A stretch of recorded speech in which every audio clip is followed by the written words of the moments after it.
إن الحمد لله والصلاة والسلام على من لا نبي بعده أما بعد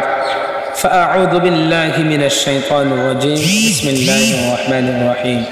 وسارعوا إلى مغفرة من ربكم وجنة عرضها السماوات والأرض أعدت للمتقين صدق الله العلي العظيم সম্মানিত হাজিরিন দুনিয়ার মন্দ কাজের পিছনে আমরা পরে প্রতিযোগিতা করি দুনিয়ার মহাপরে প্রতিযোগিতা করি দুনিয়া কামাই করার জন্য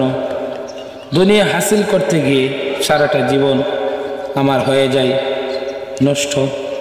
প্রিয় বন্ধুরা আমার আল্লাহ পাক রব্বুল আলামিন বলেন তোমরা তোমাদের প্রভুর ক্ষমার দিকে দৌড়ে আসো ওয়াসারিউ ইলা মাগফিরাতিন মিন রাব্বিকুম তোমরা তোমাদের প্রভুর ক্ষমার দিকে প্রতিযোগিতা করো মুআজ্জাজ হাজিরিন আমরা মানুষ প্রত্যেকেরই গুনাহ হয় বলবশত হয়